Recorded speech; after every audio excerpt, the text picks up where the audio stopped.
Let's bring in Dr. Joe Congini, Sports Medicine Center, Akron Children's Hospital, with us this morning. Joe, what do you have lined up for us this morning? Hey, Ray. How you doing this morning? I'm doing terrific, my friend.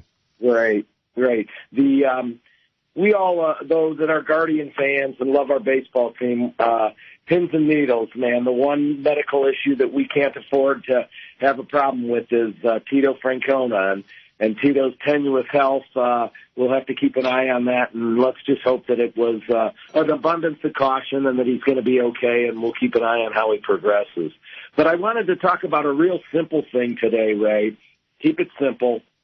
I wanted to talk about this. Just really hit me last night and through the week about what a great advance in my career of 30-plus years, as you know, of the use of fracture walkers or cam walkers that you see people wear on their foot and ankle. I mean, they are everywhere. You go to a mall, you go to any public place, you see people wearing these.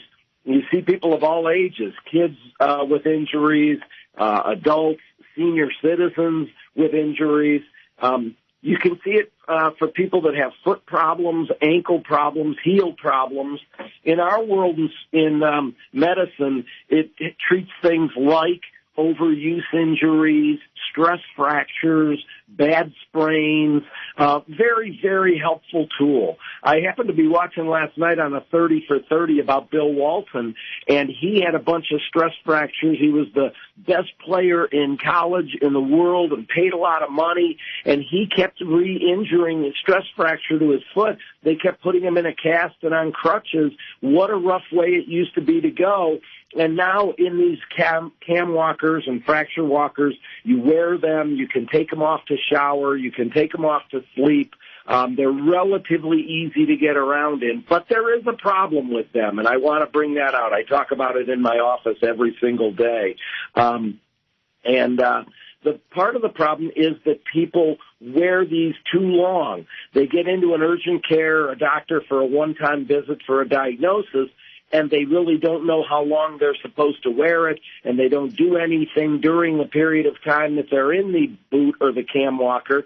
And especially in my athletic population, that can be a big problem. So it's really good news is that, you know, we see when the weather gets good, we start seeing everybody move outside. This is really a movement in the last 20 or 30 years that's been heartening to see, is people walking and jogging at the towpath and at sand run and at high school tracks, treadmills and neighborhoods.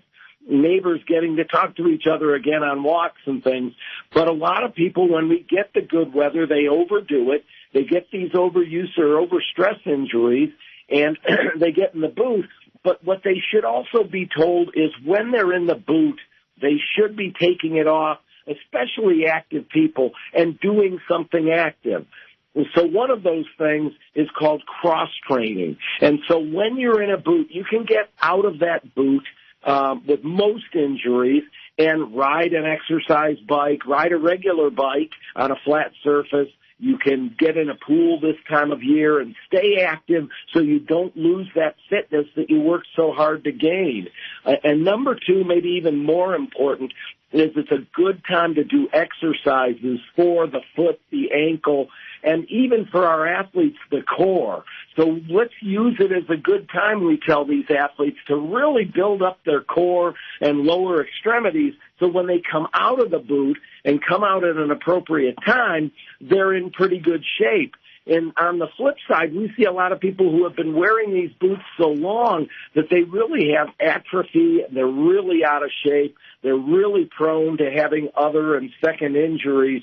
So we want to prevent that. So the thought process in the boot, like many braces too, knee and ankle braces, is that people wear them too long. They don't do anything when they're in them. And when they come out of them, they try to return immediately to sports and activities, and they find themselves re-injured again. So this great invention of the boot, it's really made my career so much easier than the days of casting people or having to be on crutches forever. Great tool But let's get them off and cross-train a little bit. Let's work hard on our strengths during that period of time, especially in athletic people, and let's not overuse this tool. Once you use it, kick the boot on down the road and get back to work, right? Right. I have a joke. I throw it out the window now. Let's go. It did its job. It got you better. There are certain injuries and illnesses and post-ops and things where those boots need to be longer, but ask your doctor how long you're going to need to be in that boot or that brace, and then really appropriately get out of it, get back to fitness, get back to health. And there's things always you can be doing to cross-train when you're in these supportive devices. Well said, Joe. Good information, Joe, for sure. Thanks for joining us this morning. Have a good holiday weekend, my friend. You too, Ray. Thanks very much. Dr. Joe Congini, Sports Medicine Center, Akron Children's Hospital, joining us live this morning here on WAKR.